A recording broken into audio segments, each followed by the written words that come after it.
પાલનપુર આકેશણ ફાટક નજીક આવેલી સોસાયટીનો રસ્તો બંધ થતા કલેક્ટરને રજૂઆત કરવામાં આવી હતી। પાલનપુર આકેશણ ફાટક નજીક દીપનગર સોસાયટી આવેલી છે।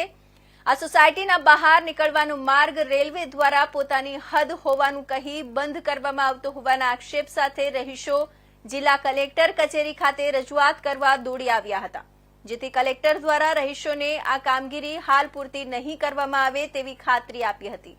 આ અંગે રહીશોએ જણાવ્યું હતું કે જો રેલવે વિભાગ દ્વારા આ રસ્તો બંધ કરવામાં આવે તો દીપનગર સોસાયટીના રહીશોને અવરજવર કરવામાં ભારે મુશ્કેલીનો સામનો કરવો પડે તેમ છે, જેથી રહીશો દ્વારા કલેક્ટરને રજૂઆત કરવામાં આવી છે।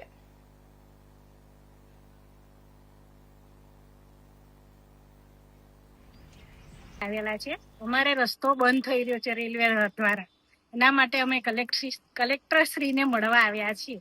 કેમ કે એકદમ રસ્તો બંધ થાય છે, અવર જવર માટે સહેજ પણ નથી રહેતો, એટલે નમ્ર વિનંતી કરવા આવ્યા છે કે ભાઈ અમારે રસ્તોનો અને પાકો રસ્તો બનાવીને આપે। છેલ્લા 25 વર્ષથી અમે માટીમાં ધૂળમાં એટલા હેરાન થઈએ છીએ ને જવા આવવાની બહુ તકલીફ રહે છે, એટલે નમ્ર વિનંતી છે કે ભાઈ અમારો રસ્તો કાઢી આપો અને પાકો રસ્તો બનાવીને આપો। શું નામ તમારું? જયશ્રીબેન ગુરુ। શું ખાતરી આપી છે કલેક્ટરશ્રીએ? કલેક્ટરશ્રીએ કીધું કે મેં રજૂઆત કરી છે કે હાલ તાત્કાલિક કામ બંધ રાખો, પછી જે હશે એ અમે જોઈને કાગળ તમારું અને જે હશે રેલવેનું એ રીતે કન્ફર્મ કરીને પછી અમે દીપનગર સોસાયટી માંથી આવ્યા છીએ અને અમે 25 વર્ષથી રહીએ છીએ।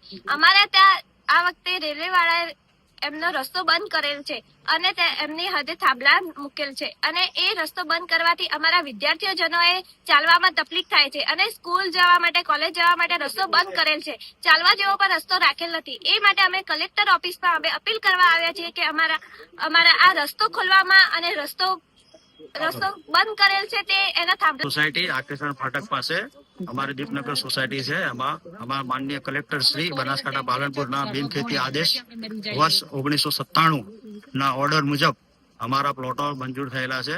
40 ફૂટનો ડીપી રોડ છે, રેલવેની હદ 100 ફૂટ રેલવેની હદ છોડેલી છે અને અમે રહીએ છીએ। હાલ રેલવે વાળા આવ્યા છે તો 140 ફૂટની જગ્યાએ 182 ફૂટ રેલવેની હદ બતાડે છે, એટલે એ વાડ ફેન્સિંગ કરી રહ્યા છે। હવે જો ફેન્સિંગ કરી દે તો અમારે 2 સોસાયટીઓ છે, 2 સોસાયટીનો રસ્તો બંધ થાય।